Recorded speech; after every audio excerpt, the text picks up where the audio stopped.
ಎಲ್ಲರಿಗೂ shalom, price lord. So ಈ ಸಮಯದಲ್ಲಿ ನಾವು ಪಾಠವನ್ನು ಪ್ರಾರಂಭ ಮಾಡ್ತಿದ್ದೇವೆ. ಇವತ್ತು ನಾವು 2ನೇ ಭಾಗದಲ್ಲಿದ್ದೇವೆ. ಸೊ ದಯವಿಟ್ಟು ನಿಮ್ಮೆಲ್ಲರಿಗೂ ರಿಕ್ವೆಸ್ಟ್, ದಯವಿಟ್ಟು ಚಾನಲನ್ನು ಸಬ್ಸ್ಕ್ರೈಬ್ ಮಾಡ್ಕೊಳ್ಳಿ ಮತ್ತು ಅನೇಕರಿಗೆ ಶೇರ್ ಮಾಡಿ. ಸೊ ನಮ್ಮ ಉದ್ದೇಶ ಆಲ್ರೆಡಿ ನಮ್ಮ ಚಾನಲ್ಸ್ ಎಲ್ಲ ಹೇಳಿದ್ದೇವೆ. ನಮ್ಮ ಎಲ್ಲ ಉದ್ದೇಶ ಅನೇಕರು ದೈವ ಜ್ಞಾನವನ್ನು ಹೊಂದ್ಕೋಬೇಕು, ಬೈಬಲ್ ಜ್ಞಾನವನ್ನು ತಿಳ್ಕೋಬೇಕು ಅನ್ನೋದೇ ನಮ್ಮ ಉದ್ದೇಶ. ದಯವಿಟ್ಟು ಒಂದು ವಿಷಯ, ಬೈಬಲ್ನಲ್ಲಿ ಪ್ರತಿಯೊಂದು ಅಕ್ಷರದಲ್ಲೂ ಜ್ಞಾನ ಇದೆ, ಪ್ರತಿ ಜ್ಞಾನದಲ್ಲೂ ಮರ್ಮ ಗೂಢಾರ್ಥ ಇದೆ, ಪ್ರತಿ ಗೂಢಾರ್ಥ ಮರ್ಮದಲ್ಲೂ ಪವಿತ್ರಾತ್ಮನ ಕಾರ್ಯ ಇದೆ. ಸೊ ಹಾಗಾಗಿ ದಯವಿಟ್ಟು ನೀವು ಇದನ್ನು ನೋಡ್ರಿ ಮತ್ತು ಶೇರ್ ಮಾಡಿ, ದಯವಿಟ್ಟು ಸಬ್ಸ್ಕ್ರೈಬ್ ಮಾಡ್ಕೊಳ್ಳಿ.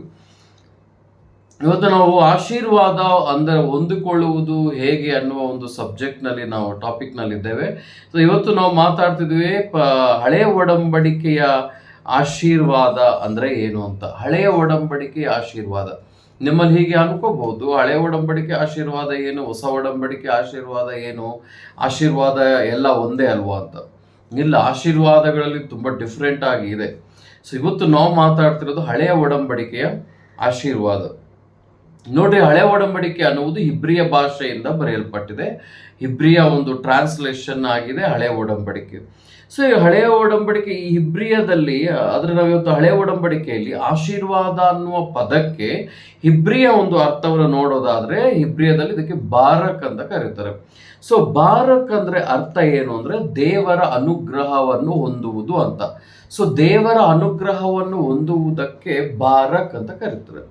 ಹಾಗೆ ಹಳೆ ಒಡಂಬಡಿಕೆಯಲ್ಲಿ ಎಲ್ಲೆಲ್ಲಿ ಆಶೀರ್ವಾದ ಅನ್ನೋ ಪದಗಳು ನಮಗೆ ಬರುತ್ತೋ ಆ ಎಲ್ಲ ಪದಗಳ ಅರ್ಥ ಏನು ಅಂದ್ರೆ ದೇವರ ಅನುಗ್ರಹವನ್ನು ಹೊಂದುವುದು ಅಂತ.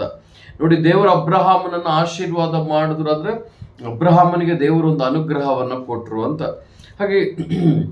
ಹಾಗಾಗಿ ದೇವರ ಅನುಗ್ರಹವನ್ನು ಹೊಂದುವುದಕ್ಕೆ ಹೇಳ್ತಾರೆ ಸೋಭಾರಕ್ ಅಂತ ಅರ್ಥ ಬರುತ್ತೆ. ಸೊ ನಾವಿನ್ನೂ ಅದಕ್ಕೆ ಏನಂದ್ರೆ ಅನುಗ್ರಹ ಅಥವಾ ದೇವರ ಅನುಗ್ರಹ ಹೊಂದುವುದು ಅನ್ನುವುದರ ಅಥವಾ ಬಾರಕ್ನ ಇನ್ನೂ ಸ್ವಲ್ಪ ನಾವು ಆಳವಾಗಿ ಆಲೋಚನೆ ಮಾಡೋದಾದ್ರೆ, ಸೊ ನೋಡ್ರಿ, ಅಸಾಧ್ಯವಾದ ಕಾರ್ಯಗಳನ್ನ ಸಾಧ್ಯ ಮಾಡುವುದು. ನೋಡ್ರಿ, ಇದು ಅಸಾಧ್ಯ ಅಂತ ನಾವು ಅನ್ಕೊಳ್ತೀವಿ, ನೋಡಿದ್ರೆ ಅಸಾಧ್ಯವಾದಂಥವುಗಳನ್ನ ಸಾಧ್ಯವನ್ನಾಗಿ ಮಾಡುವುದು. ಹಾಗೆ ಯಾವ ಅವಕಾಶವೇ ಇಲ್ಲದಿರುವಂಥ ಸಮಯದಲ್ಲಿ ಅವಕಾಶಗಳು ಬರುವಂಥದ್ದನ್ನ ಹೇಳ್ತಾರೆ ಸೊ ದೈವಿಕ ಅನುಗ್ರಹ ಅಂತ. ದೇವರ ಅನುಗ್ರಹ ಎಂತದ್ದು ಹೇಳಿ, ಅವಕಾಶನೇ ಇರೋದಿಲ್ಲ, ಅವಕಾಶನೇ ಇಲ್ಲದಿರುವ ಸಮಯದಲ್ಲಿ ನಮಗೆ ಒಂದು ಒಳ್ಳೆ ಅವಕಾಶ ಸಿಗೋದು, ಅಸಾಧ್ಯವಾದಂಥವುಗಳು ಸಾಧ್ಯವಾಗುವುದು. ಸೊ ಇವನ್ನೆಲ್ಲ ಹೇಳ್ತಾರೆ ಬಾರಕನ ಅರ್ಥ ಆಗಿದೆ ಅಂದ್ರೆ ದೇವರ ಅನುಗ್ರಹವನ್ನು ಹೊಂದುವುದು. ನಾವಿಲ್ಲಿ ನೋಡ್ತೇವೆ ಉದಾಹರಣೆ, ನಾವು ಭೂಮಿ ನೋಡ್ತೇವೆ, ಭೂಮಿಯ ಕುರಿತು ಒಂದು ಉದಾಹರಣೆ ನೋಡ್ರಿ. ದೇವರು ಭೂಮಿಯನ್ನು ಸೃಷ್ಟಿ ಮಾಡಿದಾಗ ನಾವು ನೋಡೋದಾದ್ರೆ ಆದಿಕಾಂಡ 1ನೇ ಅಧ್ಯಾಯ 1-2 ವಚನ ಭಾಗದಲ್ಲಿ ನಾವು ನೋಡೋದಾದ್ರೆ ಅಲ್ಲಿ ನಾವು ನೋಡ್ಬೋದು. ಆದಿಕಾಂಡ 1ನೇ ಅಧ್ಯಾಯ 1-2 ವಚನದಲ್ಲಿ ಹೀಗಿದೆ: ಆದಿಯಲ್ಲಿ ದೇವರು ಆಕಾಶವನ್ನು ಭೂಮಿಯನ್ನು ಸೃಷ್ಟಿಸಿದನು. ಭೂಮಿಯು ನಿರಾಕಾರವಾಗಿ ಶೂನ್ಯವಾಗಿಯೂ ಇತ್ತು. ಭೂಮಿ ಹೇಗಿತ್ತು? ನಿರಾಕಾರವಾಗಿತ್ತು. ಮತ್ತೆ ಭೂಮಿ ಹೇಗಿತ್ತು? ಶೂನ್ಯವಾಗಿತ್ತು. ಸೊ ನಿರಾಕಾರವಾಗಿ ಶೂನ್ಯವಾಗಿದ್ದ ಭೂಮಿಯನ್ನ ದೇವರು ಏನ್ ಮಾಡಿದ್ರು? ತುಂಬಿಸಿದ್ರು. ಸೊ 5 ದಿನಗಳು ತಕೊಂಡ್ರು. 5 days ನಲ್ಲಿ ಫಸ್ಟ್ ಅವ್ರು ಏನ್ ಮಾಡಿದ್ರು? ಸೊ ಈ ಭೂಮಿಯಿಂದ ಆಕಾಶವನ್ನ, ಭೂಮಿಯ ಮೇಲಿರುವ ಒಂದು ವಿಶಾಲವಾದಂತ ಸ್ಥಳವನ್ನ ನೋಡಿದ್ರು. ಅದಕ್ಕೆ ಆಕಾಶ ಅಂತ ಹೆಸರಿಟ್ರು. ಹಾಗೆ ಆಕಾಶವನ್ನು ಮಾಡಿದ್ರು. ಸೊ ಹಗಲು ರಾತ್ರಿಯನ್ನು ಆಳುವುದಕ್ಕಾಗಿ ಆಕಾಶದಲ್ಲಿ ಸೂರ್ಯ, ಚಂದ್ರ, ನಕ್ಷತ್ರಗಳನ್ನ ದೇವರು ಸೃಷ್ಟಿ ಮಾಡಿದ್ರು.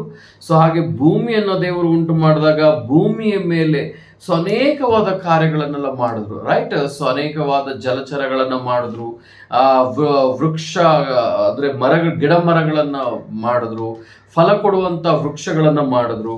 ಸೊ ನಾವು ನೋಡೋದಾದ್ರೆ ಮತ್ತೆ ಅವರು ಸಮುದ್ರವನ್ನ ಮಾಡಿದ್ರು.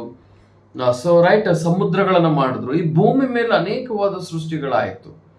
ಸೊ ಮನುಷ್ಯನು ತಿನ್ನುವುದಕ್ಕಿರುವ ಆಹಾರ ಎಲ್ಲವನ್ನ ದೇವರು ಉಂಟು ಮಾಡಿದ್ರು ಭೂಮಿ ಮೇಲೆ. ಆದ್ರೆ 5 ದಿನ ಆದ್ಮೇಲೆ 6ನೇ ದಿನ ದೇವರು ಸೊ ಆ ಸೃಷ್ಟಿಯಲ್ಲಿ ಸಂತೋಷ ಪಡ್ಲಿಲ್ಲ. ಇದರಲ್ಲಿ ಇನ್ನೂ ಏನೋ ಕೊರತೆ ಇದೆ ಅನ್ಕೊಂಡ್ರು. ಆ ಕೊರತೆ ಏನು ಅಂದ್ರೆ, ಈ ಲೋಕವನ್ನು ಆಳುವುದಕ್ಕೆ ದೇವರು ಮಾಡಿದ ಸೃಷ್ಟಿಯನ್ನು ಆಳುವುದಕ್ಕಾಗಿ ದೇವರು ಮನುಷ್ಯರನ್ನ ಸೃಷ್ಟಿ ಮಾಡಿದ್ರು. ಅದು 6ನೇ ದಿನ ಮನುಷ್ಯರನ್ನು ಉಂಟು ಮಾಡಿದ್ಮೇಲೆ 7ನೇ ದಿನ ದೇವರು ಇದನ್ನೆಲ್ಲ ನೋಡಿ ತುಂಬಾ ಸಂತೋಷ ಪಟ್ಟರು. ಅವರು ಅದಕ್ಕೆ ವಿಶ್ರಾಂತಿ ತಗೊಳಕ್ಕೆ ಹೋದ್ರು. ಹಾಗಾಗಿ ನಾವು ನೋಡುವುದಾದ್ರೆ ಭೂಮಿ ನಿರಾಕಾರವಾಗಿದ್ದಂಥ ಭೂಮಿ ಈಗ ತುಂಬಿಸಲ್ಪಟ್ಟಿರುವ ಒಂದು ಅನುಭವ ನೋಡ್ತೇವೆ. ನಿರಾಕಾರವಾದ ಭೂಮಿ ಏನಾಗಿದೆ ಹೇಳಿ, ತುಂಬಿಸಲ್ಪಟ್ಟಿದೆ. ಸೊ ಹಾಗೆ ಅನುಗ್ರಹ ಅಂದ್ರೆ ಏನೂ ಇಲ್ಲದೆ ಇರುವಂತ ಸಮಯದಲ್ಲಿ ಎಲ್ಲವೂ ಉಂಟಾಗುವುದು ಅನುಗ್ರಹ. ಏನು ಅಂದ್ರೆ ಅಸಾಧ್ಯವಾದಂಥ ಒಂದು ಸ್ಥಿತಿಯಲ್ಲಿ ಎಲ್ಲವೂ ಸಾಧ್ಯವನ್ನಾಗಿ ಮಾಡುವುದೇ ಅನುಗ್ರಹ. ಈ ತರ ದೈವ ಅನುಗ್ರಹ ಅಂತ ಹೇಳ್ತಾರೆ. ಸೊ ಈ ತರ ಅನುಗ್ರಹಿಸುವುದನ್ನ ನಾವು ಇಬ್ರಿಯದಲ್ಲಿ ಬಾರಕ್ ಅಂತ ಕರೀತಾರೆ. ಇನ್ನು ನಾವು ಮುಂದೆ ನೋಡೋದಾದ್ರೆ ಮುಂದೆ ವಾಕ್ಯದಲ್ಲಿ ನಾವು ನೋಡೋದಾದ್ರೆ, ಸೊ ಆದಿಕಾಂಡ 1ನೇ ಅಧ್ಯಾಯ 22ನೇ ವಚನ ಮತ್ತು ಆದಿಕಾಂಡ 1ನೇ ಅಧ್ಯಾಯ 27ನೇ ವಚನದಲ್ಲಿ ದೇವರು ನೋಡ್ರಿ ತಾನು ಉಂಟು ಮಾಡಿದ ಎಲ್ಲವುಗಳನ್ನು ಆಶೀರ್ವಾದಿಸಿದನು ಅಂತ ನಾವು ನೋಡ್ಬೋದು. ಸೊ ಆದಿಕಾಂಡ 1ನೇ ಅಧ್ಯಾಯ 22ನೇ ವಚನ, ಆಗ ದೇವರು ಅವುಗಳನ್ನು ಆಶೀರ್ವಾದಿಸಿ ಅಭಿವೃದ್ಧಿಯಾಗಿ ಹೆಚ್ಚಿ ಸಮುದ್ರಗಳ ನೀರುಗಳಲ್ಲಿ ತುಂಬಿಕೊಳ್ಳಲಿ ಮತ್ತು ಪಕ್ಷಿಯು ಭೂಮಿಯಲ್ಲಿ ಹೆಚ್ಚಲಿ ಅಂದನು. ಹೀಗೆ ಸಾಯಂಕಾಲವು ಪ್ರಾಂತಕಾಲವಾಗಿ 5ನೇ ದಿನವಾಯಿತು ಅಂತ ನಾವು ನೋಡ್ತೇವೆ. So right. ಮತ್ತೆ 1ನೇ ಅಧ್ಯಾಯ 27ನೇ ವಚನದಲ್ಲಿ ನಾವು ನೋಡೋದಾದ್ರೆ, ಹೀಗೆ ದೇವರು ಮನುಷ್ಯನನ್ನು ತನ್ನ ಸ್ವರೂಪದಲ್ಲಿ ಸೃಷ್ಟಿಸಿದನು, ದೇವರ ರೂಪದಲ್ಲಿ ಆತನು ಅವರನ್ನು ಸೃಷ್ಟಿಸಿದನು ಮತ್ತು ಅವರನ್ನು ಗಂಡು ಹೆಣ್ಣಾಗಿ ಸೃಷ್ಟಿಸಿದನು. ಇದಲ್ಲದೆ ದೇವರು ಅವರನ್ನು ಆಶೀರ್ವಾದಿಸಿದನು. ಸೊ ದೇವರು ಮಾಡಿದ ಸೃಷ್ಟಿಯೆಲ್ಲ ಮಾಡಿ ಸೃಷ್ಟಿಯನ್ನು ದೇವರು ಆಶೀರ್ವಾದಿಸಿದರು ಅಂತ ನೋಡ್ತೇವೆ. ಆಶೀರ್ವಾದ ಮೀನ್ ಅನುಗ್ರಹಿಸಿದರು. ಮನುಷ್ಯನಿಗೆ ಇಲ್ಲಿ ಏನು ಅನುಗ್ರಹಿಸ್ತಾರೆ? ಮನುಷ್ಯರನ್ನು ಉಂಟು ಮಾಡಿ ಮನುಷ್ಯನಿಗೆ ದೇವರು ಅನುಗ್ರಹಿಸಿದ್ದು ಏನು ಅಂದ್ರೆ ಪ್ರಕೃತಿ. ಈ ಸೃಷ್ಟಿಯಲ್ಲಿ ಇರುವುದೆಲ್ಲವೂ ಮನುಷ್ಯರಿಗಾಗಿ ಅನುಗ್ರಹಿಸಲ್ಪಟ್ಟಿರುವಂಥದ್ದು. So right. ಹಾಗಾಗಿ ಇಲ್ಲಿ ನಿಮಗೆ ಒಂದು ವಿಷಯ ಅರ್ಥ ಆಯ್ತು ಅಂತ ನಾನು ಅನ್ಕೊಳ್ತಾ ಇದ್ದೀನಿ.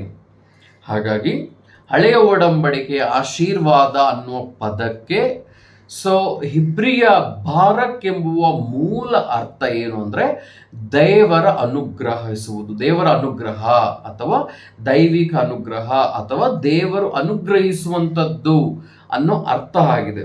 ಈಗ ಅನುಗ್ರಹ ಅಂದ್ರೆ ಏನು? ಸೊ ಇದನ್ನು ನಾವು ಸ್ವಲ್ಪ ಆಳವಾಗಿ ನೋಡೋದಾದ್ರೆ ನೋಡ್ರಿ, ದಯೆ, ಕೃಪೆ, ಕರುಣೆ. ದಯೆ ತೋರುವುದು, ಕೃಪೆ ತೋರುವುದು, ಕರುಣೆ ತೋರುವುದು, ಇವನ್ನೆಲ್ಲವನ್ನ ಕೂಡ ಹೇಳ್ತಾರೆ ಅನುಗ್ರಹಿಸುವುದು ಅಂತ. ಅಂದ್ರೆ ದೇವರು ಮನುಷ್ಯರ ಮೇಲೆ ಕೃಪೆಯನ್ನು ತೋರಿಸಿದ್ರು, ಮನುಷ್ಯರನ್ನ ಕರುಣಿಸಿದ್ರು, ಮನುಷ್ಯರ ಮೇಲೆ ದಯೆ ತೋರಿಸಿದ್ರು. ಅದಕ್ಕೆ ಮನುಷ್ಯರನ್ನು ಮಾಡಬೇಕು ಅಂದಾಗ ಅದಕ್ಕಿಂತ ಮೊದಲು ಎಲ್ಲವನ್ನ ದೇವರು ಉಂಟು ಮಾಡಿದ್ರು. ಸೊ ಹಾಗಾಗಿ ನಿರಾಕಾರವಾದಂಥ ಶೂನ್ಯ ಸ್ಥಿತಿಯಲ್ಲಿರುವಂಥ ಭೂಮಿಯನ್ನ ದೇವರು ಏನ್ ಮಾಡಿದ್ರು?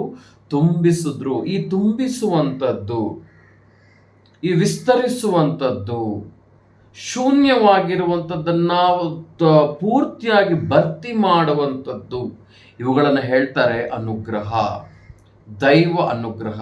ಹಾಗಾಗಿ ಹಳೆಯ ಒಡಂಬಡಿಕೆಯಲ್ಲಿ ಆಶೀರ್ವಾದ ಎಂಬುವ ಪದಕ್ಕೆ ಅರ್ಥ ದೈವಿಕ ಅನುಗ್ರಹ ಅಂತ ಅರ್ಥ, ಅಥವಾ ಅನುಗ್ರಹಿಸುವುದು ಅಂತ ಅರ್ಥ. ಸೊ ನಾವು ನೆಕ್ಸ್ಟ್ ವಿಡಿಯೋದಲ್ಲಿ ಮತ್ತಿನ್ನು ಸ್ವಲ್ಪ ಆಳವಾಗಿ ಹೋಗ್ತೇವೆ. ಸೊ ಹಳೆಯ ಒಡಂಬಡಿಕೆ ಆಶೀರ್ವಾದ ಅಂದ್ರೆ ಏನು ಅನ್ನೋದನ್ನ ಇನ್ನು ಸ್ವಲ್ಪ ನಾವು ಡೀಪ್ ಆಗಿ ಹೋಗ್ತೇವೆ.